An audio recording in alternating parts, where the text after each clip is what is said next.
On the day Zelensky went to Washington to seek, as the Ukrainians have long wanted and long said, weapons, weapons, weapons, and got a good many more of them, including the Patriot missile system, Putin declared in Moscow, rather unexpectedly, that he continues to see Ukrainians as a brotherly people.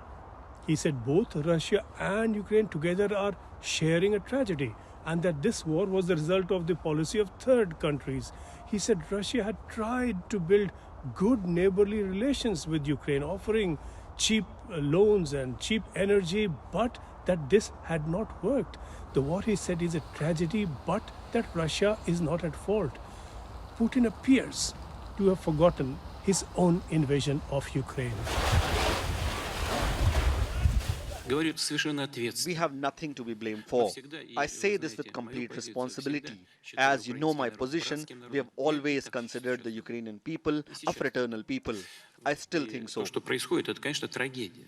And what is happening now is a tragedy, a common tragedy. But it is not the result of a policy. On the contrary, this is the result of the policy of other countries, third countries, which have always striven for this, towards the disintegration of the Russian world.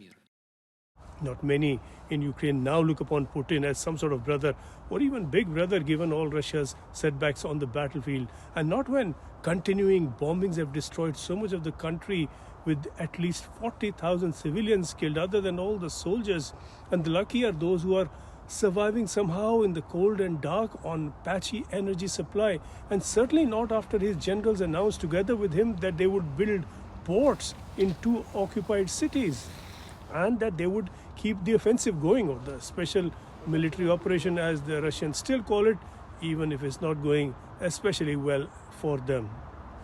Oddly, again, Putin said nothing about Russian losses. That's the big elephant on the battlefield that he cannot see or doesn't want to publicly anyhow. Russia has lost more than half the territory it seized at the start of its offensive, including Kharkiv and Kherson. Putin makes no public reference at all to areas that he had so grandly called Russia forever, that never were Russia and are now less and less so. Putin's forces have been driven into one embarrassing retreat after another, and his silence over all that is doing much to make sure that he is not taken particularly seriously anymore.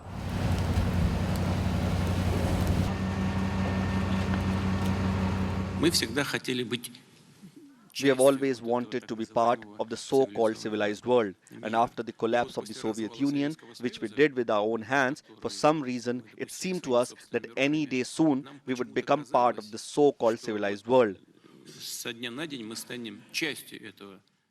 And as it turned out, we were not expected there.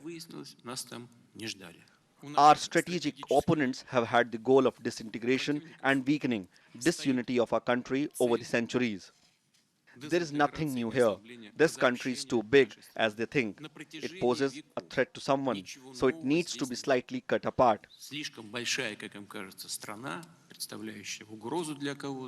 We will not repeat the mistakes of the past, when in the interests of the increasing the defense capacity, where it was necessary and where it was not really necessary, we destroyed our economy. We will not engage in the militarization of the country and the militarization of the economy, primarily because the level of development achieved today, the structure of the economy and so on, does not require this.